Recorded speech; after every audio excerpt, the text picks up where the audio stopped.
오늘 저희들 함께 보실 하나님 말씀은 시편 15편 1절에서 5절입니다. 여호와여, 주의 장막에 머무를 자 누구오며 주의 성산에 사는 자 누구오니이까? 정직하게 행하며 공의를 실천하며 그의 마음에 진실을 말하며 그의 혀로 남을 허물하지 아니하고 그의 이웃에게 악을 행하지 아니하며 그의 이웃을 비방하지 아니하며 그의 눈은 망령된 자를 멸시하며 여호와를 두려워하는 자들을 존대하며 그의 마음에 서원한 것은 해로울지라도 변하지 아니하며 이자를 받으려고 돈을 구워주지 아니하며 뇌물을 받고 무죄한 자를 해하지 아니하는 자이니 이런 일을 행하는 자는 영원히 흔들리지 아니하리이다. 누가 주님의 성산에 거하며 하나님의 은총을 입을 수 있습니까? 첫 번째로 하나님 앞에 정직하고 진실한 자입니다.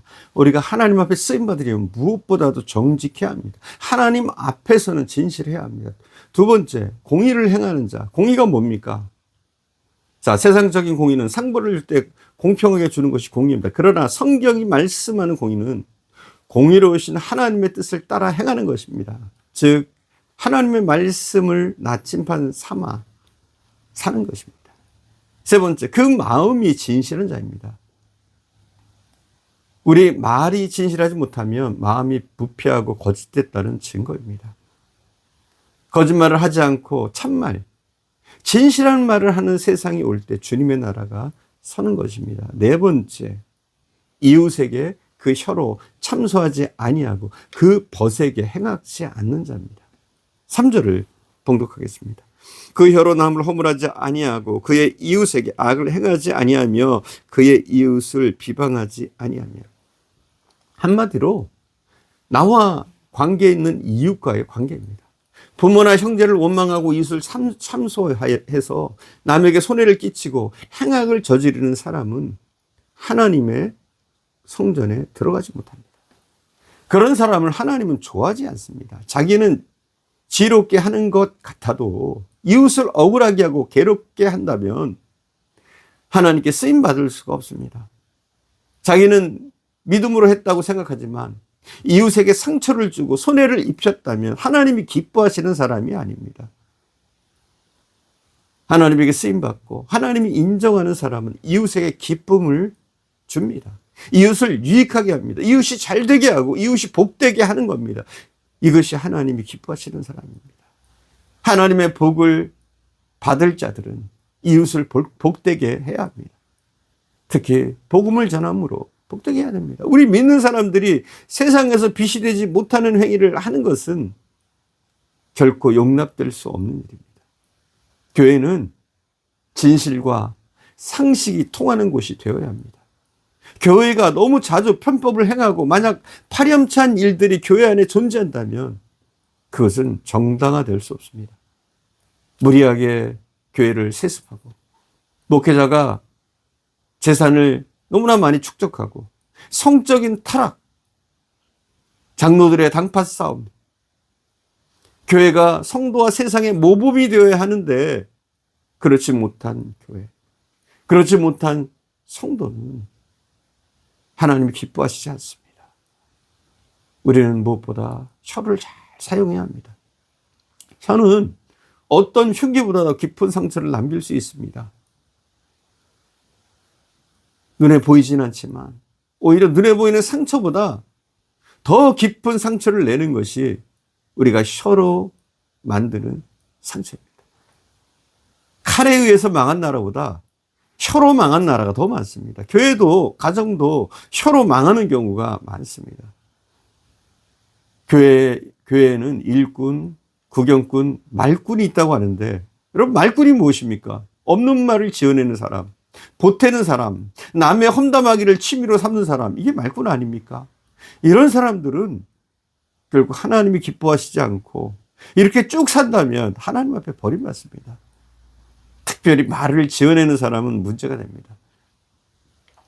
교도소에 가면 여러 가지 범죄를 저지른 사람들이 오는데 그 안에서 수감자들끼리도 죄질에 따라서 보이지 않는 차별이 있다고 합니다.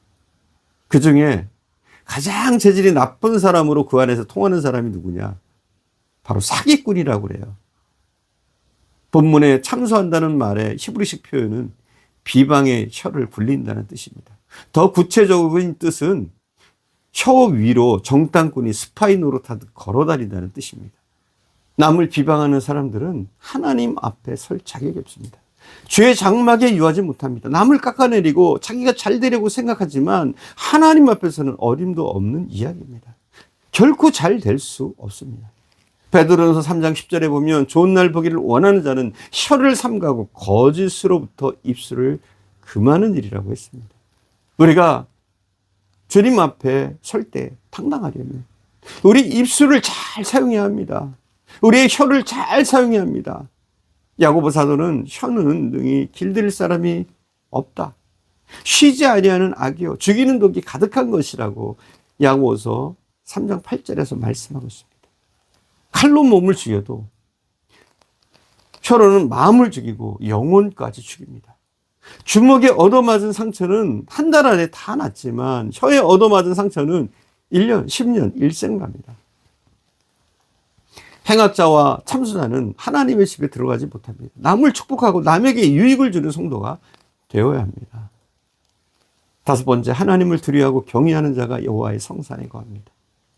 모세가 하나님으로부터 받은 계명은 모두 613가지라고 합니다. 납비 10마이는 613가지라고 말했습니다. 그러나 다윗은 시편 15편에 11가지로 요약했고 미가 선지자는 3가지로 이 613가지의 계명을 요약했습니다. 그런데 납비 나음만 배는 모세가 받은 613가지를 다 한 가지로 요약했는데 그것은 하박국 2장 4절의 말씀으로 정리된다고 해요. 의인은 믿음으로 말미암아 살리라. 이거예요.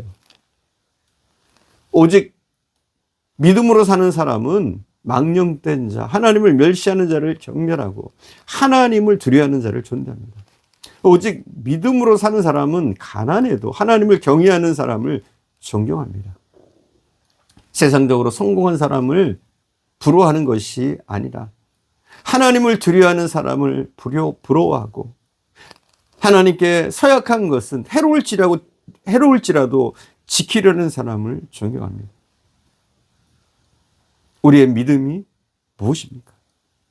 하나님께 약속한 것을 지키는 것이 믿음입니다.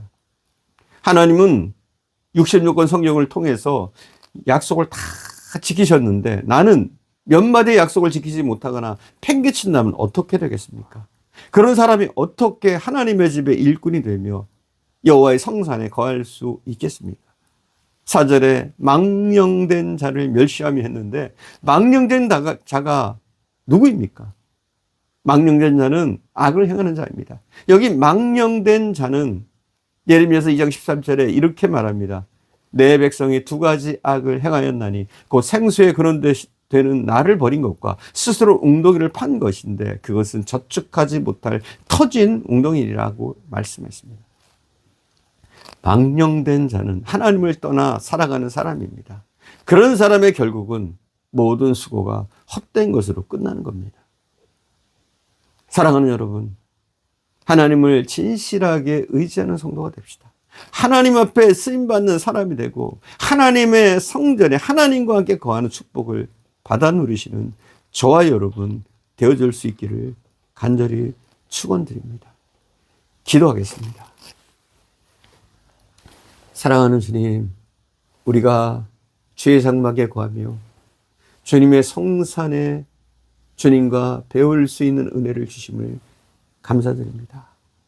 하나님, 더욱더 우리가 주님 앞에 진실되게 하시고 거룩하게 하시고 공의를 따라 살게 하시며 거짓된 입술을 갖지 않게 하시고 남에게 해를 끼치지 않는 가까운 이웃에게 인정을 받는 믿음의 사람들이 되게 하옵소서. 우리가 이러한 삶을 살아갈 때 하나님이 우리를 보존하시고 지키시고 일마다 때마다 우리에게 길을 여시며 우리를 보호하실 줄 믿습니다. 우리가 하나님 앞에 섰을 때도 부끄럽지 않은 모습으로 당당하게 설 수 있도록 믿음의 경주를 우리가 해나갈 수 있도록 인도해 주시옵소서. 오늘도 함께 하신 주님께 감사드리며 우리 구주 예수님의 이름으로 기도드립니다. 아멘.